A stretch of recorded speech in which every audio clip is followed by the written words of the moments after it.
What's up, people? This is Rob Barrington, and it is Wednesday, which means you are halfway through your work week, and we're halfway through our robot challenge. We're playing match points against the robot, and it is board 5 and 6, which does mean that it is Wednesday, and that also means that on bridgelesson.com it's Bridge Quiz Day. So if you guys are around at 3:30 p.m. Eastern Time, you can attend live, but even if you can't attend live, on replay, it is just as good, if not better. Join me for topical lessons, tons of mental reps, and improvement in your bridge game every single Wednesday. And when it's not live, it's on replay. You can grab as many of those lessons as you like. I'll link to that page right in the comments below. So until I see you in that class, let's jump in and see what kind of damage we can do on these two boards. I left you with this nice normal one no trump opening bid.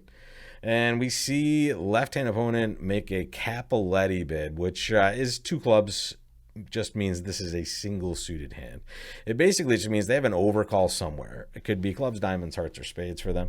And two diamonds by East just says, hey, you have an overcall over there somewhere. Tell me where it is. If it's diamonds, you're probably going to pass. If it's something else, you will tell me what it is. Very important, and I think in my muted broadcast we had a hand similar to this where I talked about the same thing, so I'm glad we get to discuss it here in the Mike live version of this broadcast. When you open a no trump, don't get possessive of your hand, right? A lot of people open a no trump like, well, I'm going to play this, I haven't seen a hand all day. I finally have a no trump opener. No one's taking this away from me. When really you should be thinking, when you open a no trump, you've described your hand, which means whose job is it to get you somewhere? It's partner's job. It's partner's job almost always. There are times where maybe sometimes you've opened with a nice 5-card suit and it's available in a balancing situation. You can make those decisions sometimes, but especially here when we don't even know what their suit is, we're not going to get in there unless we have something meaningful to say. And we have to understand that partner's the one in control. They're the captain. We showed our hand. They are the ones that get to dance. And here we're going to defend two spades. I like defending. And we will have a nice look at that in these rare circumstances in a best hand tournament. So first things first, when we are defending and we've made some sort of good call from our own side, and you'll see that a lot in these best hand tournaments, we're just going to count the values and see what's going on around the table. So we have 15. The dummy has 7. Right? So 15 for us, 7 for the dummy. That's 22. And left-hand opponent came in at the 2 level after our 1 no trump opening bid, right? So here, I would give them around an opening hand. Now, recognize they could have less with more shape and so on and so forth, but this seems about right. So it makes sense that partner doesn't have more than about 6 points, right? If we look at it this way. And that should make sense because they didn't make any call, right? They had all of our system available over 2 clubs, and they said they have nothing to say, basically. So here, we're just sitting here wondering where the points are. If we're wondering about any cards, we know that lefty is the one that's very likely to be the person holding most of that. Okay, now, what the heck do we do in this heart suit? Well, we don't want to give them 2 tricks right away, especially if they have just queen third, especially queen small also. We're going to just play the 9 and hope we're forcing something out there. Maybe partner has the queen. Maybe we've helped ourselves out here. The key thing to avoid in these spots is being on lead. Right? We are the ones that have advertised the values.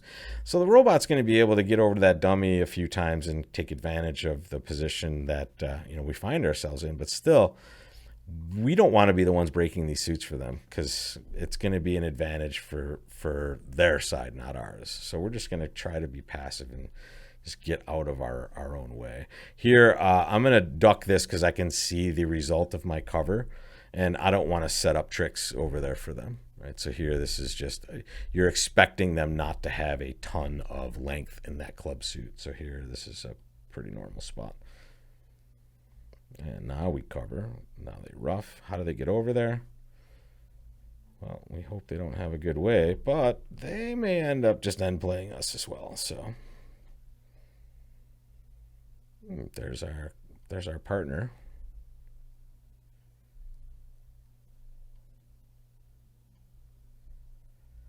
So I suppose we could have done a little better by leading a low diamond below our ace. I'm guessing that's the king there. Yeah, we could have put declare to a guess, or to be honest, if North threw away the queen of hearts, we might have had a better chance as well, because then we could underlead our diamond. Let me show you what I mean here. Opening lead was, unfortunate for us. We don't want to break hearts, unfortunately, right? We want declare to do that, and then we can usually take more tricks. But I mean, what the heck? They have their choice of leads. 10 of diamonds is pretty reasonable, also, right? It has a lot going for it as far as maybe developing tricks, but also maybe you get lucky and find shortness. The problem with that is you don't really have a lot of entries to that hand to be able to give partner the rough they're getting. And remember, partner open to no trump. So here they're just trying to get out of their hand and find something that we have.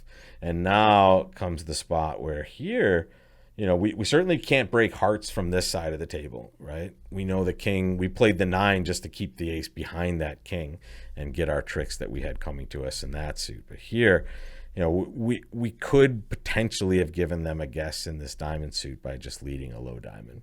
And, they would probably get it right, because remember, we're the ones that open a no trump, so it seems likely that they would get that one right. But here, what they did use when they got over to this dummy, when we led this spade, was just the club suit. And notice if we played the king, it's so much easier for them. Now it goes ace, and they take all those clubs. So here we just have to hope they have 2 or 3 clubs. As it turns out, they only had 2.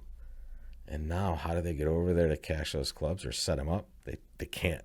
They can get over there to set them up, maybe, right? But they can't get over there, and there they go to get over there to set them up. They can't get over there to take them. That's the key, because we're sitting behind them. So unfortunately here, if partner is like a brilliant master here and they don't pitch this heart, they pitch that diamond. Now they go low, we get to cash our hearts, and then we just underlead our diamond, right? At the end here, if we were able to do that, we would maybe give them a guess at the end that they could get right or wrong. If they're counting, though, to be honest, if they're counting correctly, they should get it right, because we did open a no trump. We haven't shown up with all of our 15 points at that point.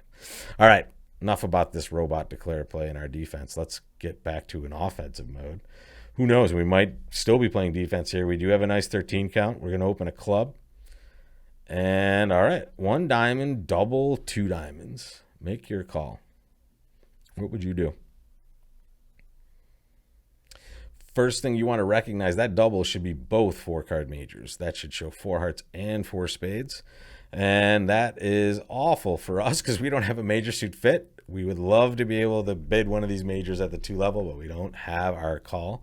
We can't be bidding 3 clubs either. That would be more clubs, and also probably a little bit of extra values, considering the situation we find ourselves in. Partner's only shown 6 or more points. And in fact, again, the robot is amazing, especially if you're playing in the weekend tournament. Use the mouse over to determine what your bids are going to mean. It'll help you out. But again, this is the spot where we talk about quite often. We bid too frequently in this spot when we shouldn't. We've already opened the bidding. We have to know that partner knows we have this hand. And now when they double, now we have the free reign to just be able to say, okay, partner, I don't have that major suit fit. I'm going to show you that I can play clubs, and thank you for getting us out of defending and into playing this one. Good job, partner. Take a look at this. This one is going to be pretty simple. Take a peek. We have the exact number of losers just dialed in. We have 5 losers, right? We're going to lose 2 diamonds and 3 spades. Okay, so we've gone about the play here. And I've fast forwarded through some of these tricks here, but I probably should have led a diamond towards my hand at some point when we still had trumps over there. That was a little bit hasty on my part. But here we're getting a little lucky. They're actually breaking diamonds for us. If they make us break diamonds, we might be in a little bit of a bind here.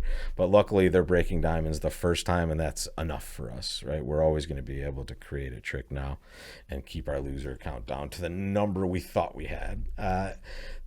We will just now be able to plunk down this diamond. There goes that ace, and we will take our tricks. It turns out West was just end played. All they had were diamonds left at the end there. That was a viable play for them, at least. They couldn't play the spade because that would give us our trick, so they had no choice but to do that. But I think in my haste, I probably played this Not the most ideal way. Playing a diamond first and making sure we can get rid of that diamond loser over there. That 6 of diamonds, just roughing it with the 9 of clubs would be sufficient to do that. Now we don't have to worry about pitching it or having a problem where we have to lead diamonds ourselves. But West kind of was marked for having this number of diamonds. So at the end there, at some point, they're going to have to lead diamonds anyway. So it ended up playing out pretty well for us. All right, let's see where we're leaving off for Thursday. Here is where we will start. Interesting. Make your choices for this one. This will be Thursday's start. I think we're still doing okay. Pretty normal stuff here. 2 spades.